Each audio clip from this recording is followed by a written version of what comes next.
Dr. Metzger is going to talk a little bit about prostate cancer management, where we've been and where we're going. Recent advances in the management of prostate cancer has included the approval of several new therapies and the search for the optimum timing of newer treatments. Even more important is the recently improved understanding of how to manage early stage disease. There has indeed been a paradigm shift in the treatment of early stage prostate cancer. And we're all familiar with that. We see how people have switched from jumping right into cutting it out to saying, hold on here, let's see what we got for it. It's with great pleasure I present to you Dr. Charles Metzger.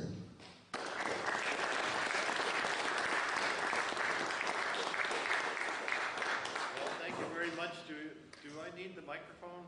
Can you hear me? Yeah. Or would, hello? Yeah, I think the microphone for the people in the back is a little better, Doctor. It doesn't have an on and off, it just is. Is it on? Oh, yeah. Okay, can everyone hear then? I guess that's good. Well, thank you for the introduction. Since I've been retired, I don't hear those kind words very often anymore, which is just fine. I was here back in the early 2000s, I think. I couldn't find any old videos on the website, but I know that some of the original founders have come through my office, and that's actually how I got to be aware of this particular group. And I do come here with a big change in the way we used to think of prostate cancer, with somewhat of an apology. It's hard to apologize for a whole group of professionals, but we sure missed the boat on prostate cancer, and whether or not the boat has turned in the right direction now, only time will tell. The good news is that prostate cancer is rapidly becoming a chronic disease. The bad news is there are still some fellas that don't do well with prostate cancer, and those are the ones that, of course, everyone is concerned about. The fact is, I was talking to someone that was going to go see Dr. Tim Wilson, and I heard Dr. Tom Allering's name mentioned, and I heard someone else's name mentioned, that Dr. Skinner down at USC, and Dr. Pat Walsh, and you can go on. The list is quite long of people that became very famous doing things to people that basically didn't need it. If you look at the successes of some of the basic research and the clinical trials and the clinical studies over the last 20 years, almost all of those studies had 60 or 70% Gleason 6s on them. And almost all of the groups that were continent and had sexual function afterwards, other than the surgeons, of course, were in that Gleason 6 group. And the Gleason 7, 8s, and 9s had varying results. But the very people that we thought we were helping by doing all this stuff to were the ones that actually didn't need it. And the ones that did need it, we should have concentrated on. And somehow that kind of research didn't really get fired up until the last couple of years. So in a way, the profession should apologize to the men of the country, because we really attacked the wrong group. If you have a Gleason 6 and meet the criteria for active surveillance, that is the last person that should have a radical prostatectomy or should have any kind of therapy, but should concentrate on things such as exercise, diet, and stress control, stress reduction. Well, stress reduction is probably the least likely thing that any of us are going to do. So the Mediterranean diet has been mentioned, and any vegetarian plant-based diet is actually helpful because of the different antioxidants that it has. What it is in red meat, they still haven't figured out, but then we put it on a barbecue and add a few more carcinogens, and then we eat it, and it's no wonder that things can happen. So in a way, we have to apologize to all of the men in the past that have had overtreatment, and also apologize to the men of the past that didn't get enough research to get on top of and in front of the diseases that did need treatment.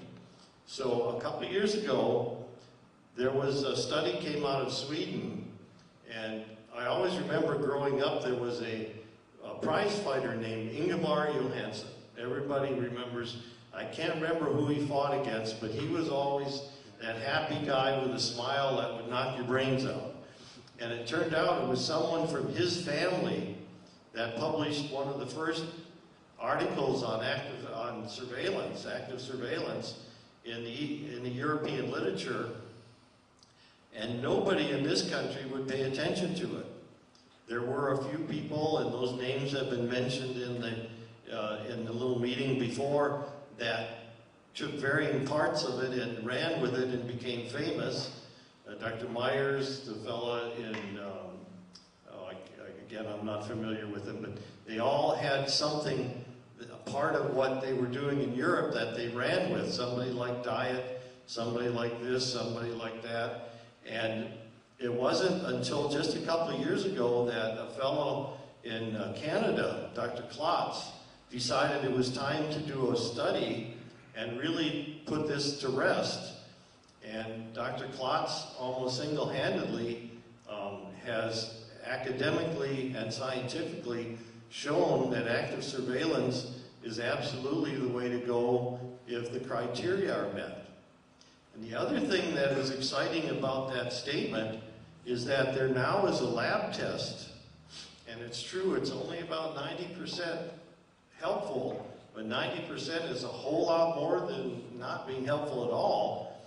That can help distinguish which person can have active surveillance successfully and who should go on to more treatment. Now, just before the meeting, I looked at a path report, and since they showed it to me, there's no HIPAA compliance here, so I can discuss it. And that person is absolutely the right candidate for this lab test. It's called the Oncocyte Diagnostic Test. It's a genetic test that looks at the RNA and DNA, and it is 90-some% successful in predicting who successfully can go on to active surveillance. So now all of a sudden in the last year, we have a test that has been validated, and it is going to really give the physicians and their patients the ability together to make the decision that it's safe to do active surveillance. Now, active surveillance means active. It means that you get PSAs, and nobody knows how often, every 6 months, every 3 months. It's not clear yet what the optimum time is, but get a whole bunch of them. And go on a vegetarian diet as much as you can. If you're going to have red meat, have it once a month, get it out of your system, and then drink 2 quarts of water so you flush yourself out, and then don't have any more till the next time around. We were at In-N-Out the other day, and you can actually buy a hamburger with no meat. It's called a grilled cheese. And although the Thousand Island and the cheese isn't good for you, at least you don't have to give up that feeling that you've had something delicious like a hamburger. You can have a grilled cheese and get almost the same effect. This test was received with a lot of skepticism in the medical profession because it's just taken all this time to convince all of us that active surveillance was okay, and that's 70% of our patients. So the urologist is giving up 70% of his procedures. And the other thing that I need to explain to you that I don't think anyone in this group needs too much clarification on is that until Obama came along, we lived in a fee-for-service world. And sadly, a fee-for-service world colored almost all of the decisions that were made, because if you went to a radiation doctor, they radiate. And if you go to a seed doctor, they put in seeds. And if you go to a surgeon, pretty much they do surgery. And if they don't do a service, they actually don't get a fee. And as silly as that sounds, and as difficult a pill it is to swallow, so much of what has been done in our business for prostate cancer was economically motivated. And it still is today. I can name at least half of the urologists in the San Gabriel Valley that still refuse to do active surveillance. They drive their fancy car, they live in their fancy home, as we all do, but they simply will not give it up, and they have all kinds of emotional reasons. That's what I was trained to do. That's the best in my experience. And I used to hear that word all the time when talking to the interns and residents who didn't really have any experience. But they claimed that the biggest thing they would hear from doctors in the community was, well, in my experience, this is the best. And yet, not a one of those doctors has ever seen an outcome study or done an outcome study to prove what his experience has been. So one thing that Obamacare is going to do is if you go to a surgeon and he says you have a hernia and you need it fixed, you're going to be able to look at his last 500 hernias and see how many of them recurred, how many of them had infections, how many of them had swelling. So there are going to be some good things with the way things are going. The outcomes of doctors' procedures has been a big secret because of ego issues or because of worry about being sued or because of all kinds of things. In the late 90s, Healthcare Partners, has anybody heard of that group? I don't know if they're out this way or not, but they're big in the Pasadena area and in the South Bay. Well, they decided they were going to look into paying doctors according to your outcomes. So they put a lot of money into software that you patients would answer questions 6 weeks, 3 months, and 1 year after surgery to try and determine what outcomes were for their surgeons.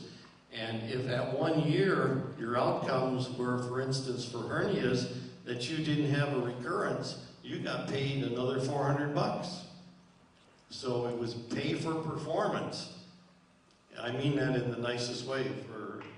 I know this is Fullerton, but pay for performance is a concept that as time has come, and if Obamacare really does go through like it looks like it's going to, by the end of the 3rd year, almost everyone is going to have to be responsible for their outcomes.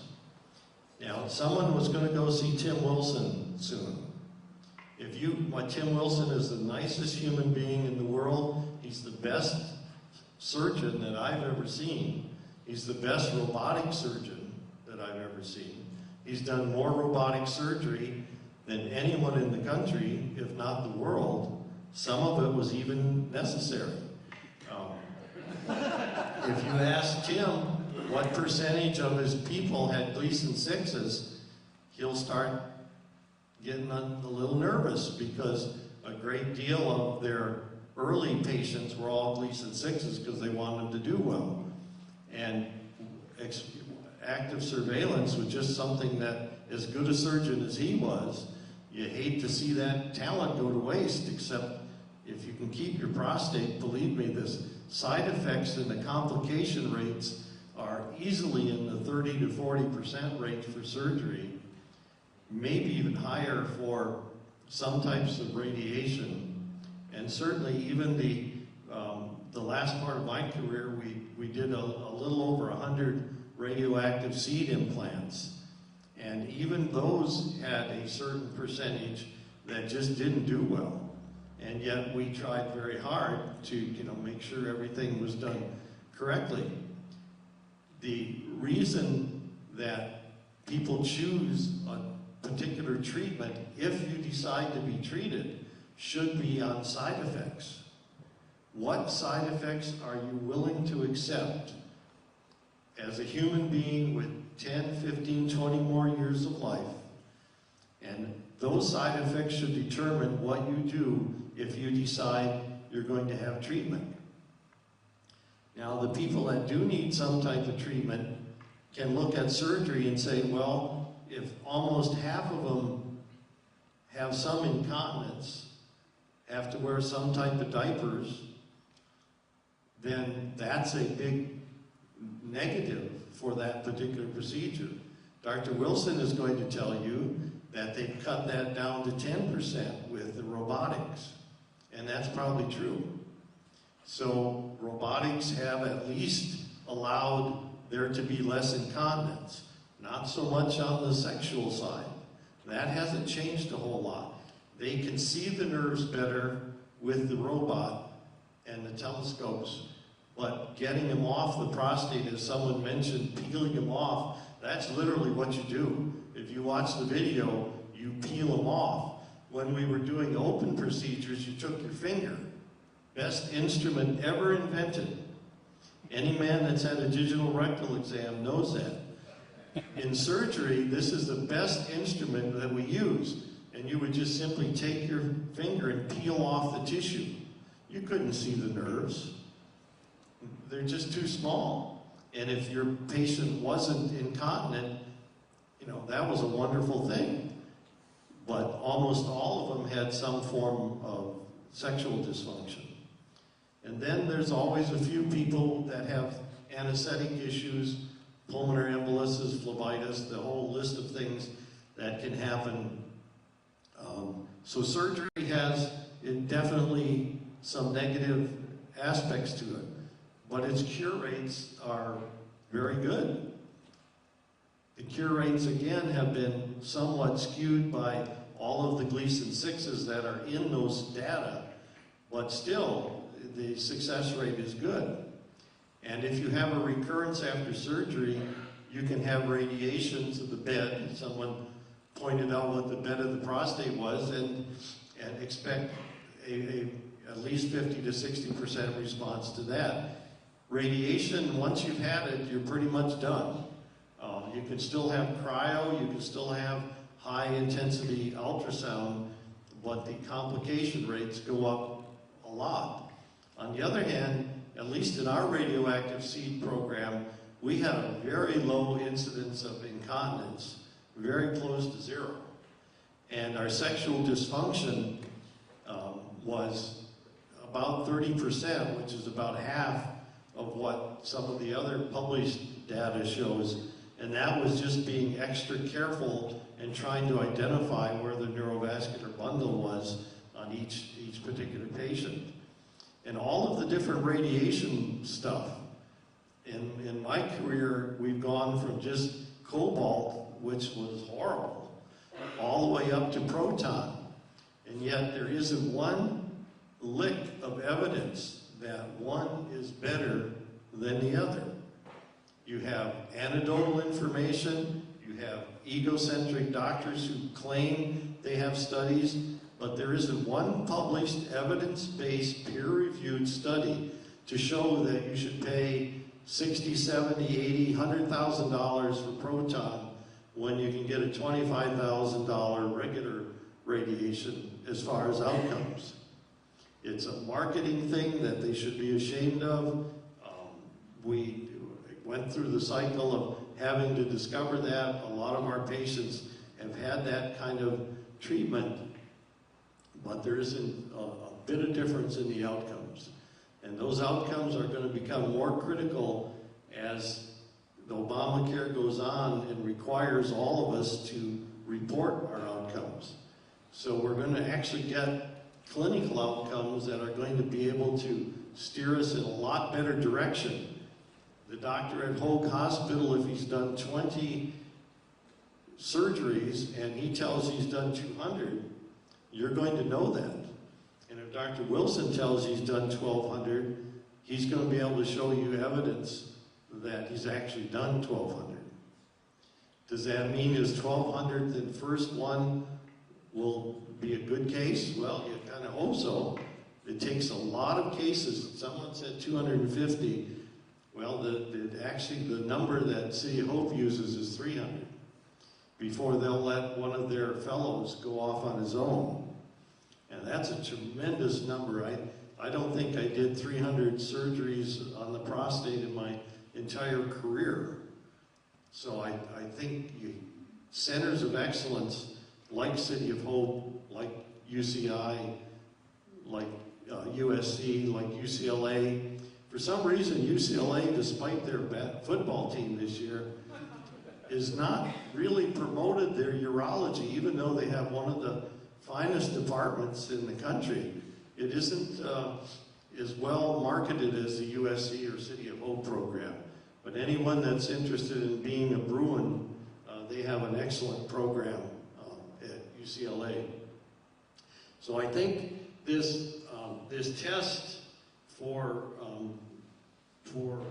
active surveillance is the biggest news that we've had as far as making clinical decisions. The pathologist, the PATH report that I was shown a few minutes ago is a very good example of how that has changed over the years. They now give you percentage of a core that's involved. They give you the Gleason score. Sometimes they'll give you a third Gleason score, which means if there's a little extra disease floating around that looks different, you can weigh that in on the decision making. But if you meet the criteria for active surveillance, I personally think that everyone should then have the Oncotype DX diagnosis made, because if it is over 90% successful, just think 90% of the 70% is still a very high number who can sleep at night knowing that if they do the active part of the surveillance, they're going to do very well. It's going to really change the way the office practice of urology is done, because at least a lot of the surgery that goes on, and of course the big trick now is for the urologist to buy the x-ray machine so that the radiation is furnished by the urologist and the CAT scans are furnished by the urologist. If they ever get around to approving MRIs for biopsies, which currently is still the best way to have a biopsy, it's hideously expensive. But if they ever get that to where it can be done in the office, then the biopsies will be much more sophisticated and accurate. It's interesting to see over the years how people, and I'm sure there have been speakers at this group, talk about color Doppler blood flow ultrasounds being the answer, and this kind of thing being the answer. There's some guy up in Ventura that's made a career saying, biopsying things that no one else could see. And again, there's just no peer-reviewed evidence that that expensive machinery is any better. What there is peer review evidence is that the MRI, coupled with the biopsy, is the most sensitive way to have a biopsy. But unless you have a big fat checkbook, it's not covered by anybody yet, and you have to go to a university center. It requires an anesthetic, and it's a fairly long 1 hour kind of procedure. But if anyone needs a new biopsy and has never had it that way, if cost is not an issue, it's certainly the most sensitive. We were talking earlier about a lot of the recurrence. The small percentage of men on active surveillance that progress, it's almost always because there's an area of the prostate above the urethra and on the side of the urethra that you can't biopsy. You can't get to it with the standard ultrasound-guided biopsy. And almost all of the recurrence comes from that area. Well, that's also an area very hard to radiate because the urethra just gets creamed. And if the urethra gets messed up, a happy urethra keeps you in bed at night. A urethra that's irritated gets you up. And urinary frequency after radiation can be some of the worst nightmares that we have. They've gone so far as to take the urine out of the bladder in an artificial pouch to cure some radiation-caused urethral injuries. And so to get at that disease, you almost have to take it out surgically. The fellows like Dr. Wilson and Dr. Allering are getting much better at removing prostates that have been radiated. So even though we used to say, once you have radiation, surgery is not a possibility, it certainly, in the right hands, is at least something that should be considered. And then the world of incontinence. Dr. Skinner used to get up from SC and debate with Dr. Walsh whether they had 6% incontinence or 8% incontinence. And they both had 1,300 people in their studies. Yet Dr. Boyd would get up at the same conference and report on the 1,200 artificial sphincters he's put in. Well, you got to wonder where those patients came from. And the truth is, the incontinence rate was much higher than any of those guys would admit. Otherwise, Dr. Boyd wouldn't have been such a good sphincter doctor. And so, when we have to be responsible for our true outcomes, not the ones that are published, then we'll be a lot better off. I do remember when I was here before, maybe someone will remember when there was a pharmacy outfit in Brea that was compounding a pill that was going to be the latest thing in curing prostate cancer. Does anybody remember when that was? It turned out the pill was contaminated with female hormone, and the reason people felt better on it because it was contaminated with Xanax. And that person actually went to jail. It was a terrible tragedy, but that was the hot topic of the night. And there were several very aggressive men that wanted to know why the medical profession wouldn't endorse a pill just because it wasn't FDA approved. Well, in that one instance, at least we got that one right.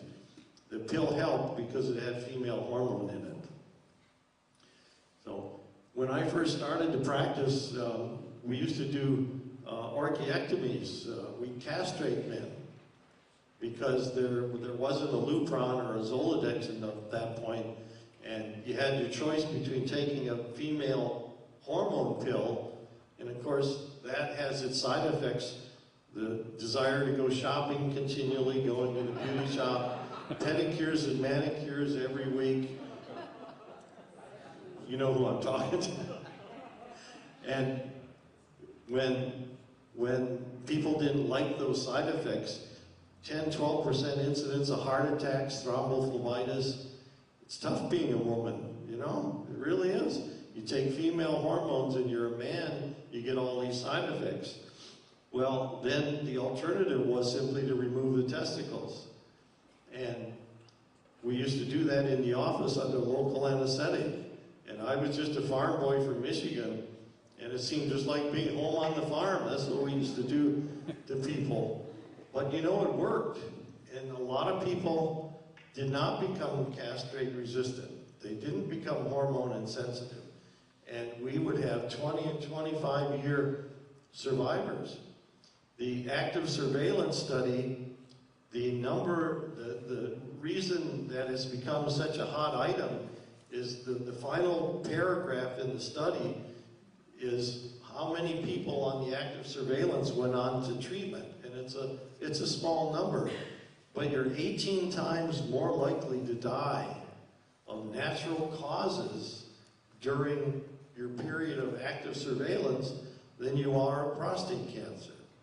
And the outcomes are wonderful. You're continent if you were continent to begin with. You're having sex if you had sex to begin with. The study that showed that men that masturbated 6 times a week never got prostate cancer, I'll never forget. I was at a meeting and said that, showed a slide, and my wife was in the back and she said quite loudly, "Well, I guess, Chuck, you're never going to have to worry about prostate cancer." I'm not exactly sure what she meant. But the truth is, male prostitutes did not get prostate cancer. We got a lot of other things. gunshot injuries were 10 times higher in that group, but they didn't get prostate cancer. So there had to be something about ejaculation. So one of the things that we encourage in the active surveillance group is active ejaculation, active sexual activity, if it's medically okay, if the heart can take it, even if you have to use some of the aids that are available. At least when I finished practicing, there was virtually no one that we couldn't help if they wanted help and were willing to either take a shot or to have an implant or to have an oral pill. And certainly if it's that important, I think that's one of the things the women's support group need to take under advisement and help these guys out here. The other thing about active surveillance is medical legal. The tennis player, Bobby Riggs, anybody remember him? He played against Billie Jean, and I think he lost. I think my memory is that he lost. Well, he brought a lawsuit about active surveillance before they called it active surveillance. He had a urologist that was way ahead of his time, and they were watching a PSA, and the PSA was in the 8 to 10 range, and it got a little bit higher, and because he was in his 60s at the time, or I think he was in the 70s, they decided to just do active surveillance. We called it watchful waiting because in those days you didn't do any biopsies, you didn't do any other tests, you just waited and see what happened. And he ended up with prostate cancer, he ended up with a Gleason 9, and he ended up with serious problems from it. He sued his urologist for delay in diagnosis, and they actually won a several million-dollar lawsuit. And for a long time in California, no one would touch active surveillance just because of that. And almost all of the malpractice carriers eventually would have a rider that excluded active surveillance. And it's only been since it's nationally now recognized and peer-reviewed that it's not a medical legal issue. That's how goofy our medical legal. You can make somebody incontinent and not have anything happen, but by gosh, if you go on active surveillance and they turn out to be one of the few percentage that have a problem, then you're liable for it. So the level of informed consent has to be very high. And I think the informed consent responsibility is, since the doctors are so reluctant to do these things, has to be on the patient side. I think you need to go in with your checklist. You need to have researched it. I would shudder if this man came into my office 20 years ago and with his knowledge. I can't quote the same articles that he does. I have to write down the names of the drugs. Here, I've got a whole list of them. I couldn't find the page. That was when you were asking for the name. I couldn't find the page, but I write them all down because there's so many, and you have to be very careful. A lot of the doctors take offense if someone comes in and says, "What about this recent article about XYZ?" and they haven't read that article. So the kind thing to do is have the reprint, show it to them, come back a week later and discuss it. And you can't be afraid of doing that. You have to be very nicely aggressive about knowing why you're there and what the choices are, and especially what the side effects are. And then almost all of your choices can be made based on side effects, and they should be. So we've come a long way with prostate cancer since I started practice in the 70s. Active surveillance with the Oncotype DX diagnosis gives 70% of our men the ability to maybe not have to have any kind of treatment.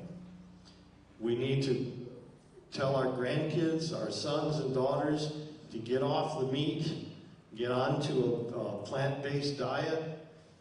We've kind of fought that as a medical profession for a long time, but the evidence is just getting overwhelming that the antioxidants in plant-based diets are what keep that DNA from breaking down. The test, this diagnostic test, Oncotype DX, simply looks at the DNA and the areas that are broken down, and those are the areas that have changed and are the ones that are dangerous for more advanced disease. Something happened to that molecule to make it break down. An oxidation reaction or something we take in, something in the air, Chernobyl, who knows what it's ultimately going to be. There's certainly good evidence that some of the things we used to think were helpful simply aren't. And sadly, I'm going to contradict something someone said earlier. There's some preliminary evidence that fish oil, unless it's the right one, is very, very apt to cause the opposite in other organs than what you're trying to do in the prostate. So I think that one the jury is still out on. The men that take flaxseed oil or flaxseed for its fiber content, if you're going to have a biopsy, that stuff will make you bleed. But believe it or not, the preliminary data looks pretty good. So if you need to have more fiber anyways, sprinkle it all over. Though if you're going to get in a car wreck or something, you can't take it for 2 days before your car wreck. But you have to look at some of the things that are helpful. Vitamin D, well, getting out in the sun. I just read on the med site that people that have more than 4 hours of sunshine a day have about half the rate of prostate cancer. And it has to have something to do with vitamin D. There was also a study that men that exercised had less prostate cancer, and they figured that out by when looking at the biopsy specimens, the blood vessels in men that exercise are better and less atherosclerosis. And everybody knows that if you get good blood in and good blood out, you don't have so much chance to have chronic inflammation like atherosclerosis in the prostate. If you empty your prostate once in a while, then that also keeps it from backing up and whatever that chronic inflammation part of this equation is. So there's still a lot of things that can be done that have nothing to do with taking drugs. One of the problems with all the new drugs that were mentioned earlier is that most of them are oral, or a lot of them are anyways, and right now they just aren't going to be covered by anybody's insurance. And it's only going to be a lot of lobbying to get some of this stuff covered. The fact is, you can cover a lot more people with insurance, but if then you cut out what you cover, then you haven't really helped anyone. So you have to be very aggressive with your political arm to continue to lobby for these changes. So we've come a long way with prostate cancer. We're not treating at least half of the folks that come in. Active surveillance is really taken over, especially with the Oncotype DX test. I think anyone that hasn't had that should. It's all they have to do is get their pathologist to send the slides to the lab, the lab that does that test, and they do it. They accept whatever insurance pays because they're new and they want to be well accepted. And it certainly gives you plenty of good evidence as to whether or not you should, as CEO of your own destiny, decide to do active surveillance. So I'd be happy to answer any questions. Most of the questions were answered before, but yes. Excuse me just a minute. Can I have you, when you ask the question, can I have you stand up and take the mic, because otherwise we won't be able to hear you. Yeah, this Oncotype DX, how do you spell that? It's ONCOTYPEDX. It's O-N-C... ONCOTYPE with the capital DX after it. Okay, then another question. I understand in Germany they have this thermal type therapy that they put a probe up the penis, I guess, in the area of the prostate, and then they it creates heat. It heats up the prostate to 140 degrees, something like that, for 3 hours, whatever, and they claim it's very effective. Have you heard of that, or do you have any comments? Well, there are several types of that that are available actually in this country, but so far the FDA hasn't approved any of them for cancer. They've approved them for benign disease. The one in Germany that you're referring to, it sends needles out through the urethra into the prostate. The problem is with that is you have to know exactly where that prostate cancer nodule is and get that needle in the exact spot. And that's the part that I think the FDA has objected to, is so far without an MRI connected to it, you can't really tell where to put the needle. You're just randomly putting needles. And the focal therapy, that comes under that group of focal therapy where you don't take the whole thing out, you don't have to treat the whole thing, is being rapidly studied and will be the next big breakthrough. 5 years from now, we won't be talking about surgery anymore. We'll be talking about focal therapy, exactly where the cancer is, and only treating that, leaving the sphincter alone, leaving the nerves alone.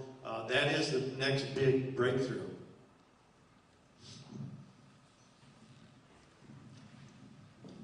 I'd like your thoughts, opinions on the Veterans Administration medical system and also on CyberKnife. Well, the veteran system, it just depends on which VA hospital you go to. Long Beach? Yeah, Long Beach has got a pretty darn good staff in the urology department. It's manned by UCI. Most of the people there have gone through the UCI program. If you go to some veterans places, you really should run. Go the other direction. As far as the CyberKnife, has not successfully been used in the prostate, except it is being touted by private practice doctors who have purchased one as being an alternative to other types of treatment. But there is, no peer-reviewed clinical evidence that it's any more effective than any other type of treatment. It is a form of radiation. But the duration, 5 days, as opposed to 8 or 9 weeks. That's supposed to be the benefit. Right now, the outcomes don't support the wide use of it until they either learn how to stay away from the sphincter or have fewer complications. It's not generally accepted. It is available and it's FDA approved though. There's one in Pasadena, if anybody, Huntington Memorial Hospital has it. And I think if they ever learn how to avoid the complications of that thing, it may have a role. It certainly has a role in other cancers. Brain cancer, it's fabulous. I mean, it really has changed the treatment of brain cancer. Thank you for the presentation, Doctor. For men that are newly diagnosed, would you recommend a second opinion in regards to their pathology? Well, under Obamacare, a second opinion is simply using 2 fingers on the rectal exam. You ever heard that one? No, that's a new one. Yes, absolutely. I think that I was happy to see this path report because certain pathologists are now getting into the year 2014 and really giving you the information you need. In 37 years, I only had 1 path report changed, but it saved that guy's existence. I would definitely get a second opinion on the whole process, but I would be careful who the second opinion is, because you want to make sure, like pathing, some of these outfits are just mills and they're not giving you the information. But if you do, like Duke University and Columbia, pathologists around the world can send them and they get free second opinions. They're still doing it free, and they're top-notch good people. USC has that program. sure UCLA must too. Yeah, I would get a second opinion on everything, but be careful, because if you get a second opinion from someone with the same prejudices as the first opinion, you're going to get the same stuff regurgitated. You don't necessarily have to go to, somebody that's way out in left field. But why we didn't listen to some of these guys 5 years ago, I'm not sure. I mean, egos are one thing, but data is another thing. Maybe they just didn't have the right data. But boy, have we changed our tune. I have a two-part question. Your comments about just like oncotype test, there is a Polaris test, a new one. And that's the first question. What are your comments on that? Second one, I sent my sample for Polaris test. And they sent it back saying that there was not enough material for them to go through the test. So I'm just taking it that's a kind of a positive sign that definitely I have very low grade Gleason 6. Yeah, I'm not sure I caught The Polaris, P-O-L-A-R-I-S, it's to test the aggressiveness of. It's something like oncotype test. That's what I was told. Yeah. But what was the, you want? Well, they didn't have enough from his. Didn't have enough tissue. Didn't have enough tissue, yeah. And sadly, if there's not enough tissue, that means somebody didn't really get a decent biopsy. No, they said there was not enough cancerous material for them to go through. Yeah, that's just what he said. Not enough tissue, not enough cancerous tissue for him to check. So. But that's also a good thing, because it may not even be cancer. I mean, if it's so small an amount, if you look at photographs of these cancers, it's really hard to tell. And I would take that as a wonderful thing. Yeah, I may send it to Omkata as a kind of a backup. Yeah. Thank you. Did this gentleman just say he had the Polaris test? Yes. Yeah. So do you know the Polaris test? Yes.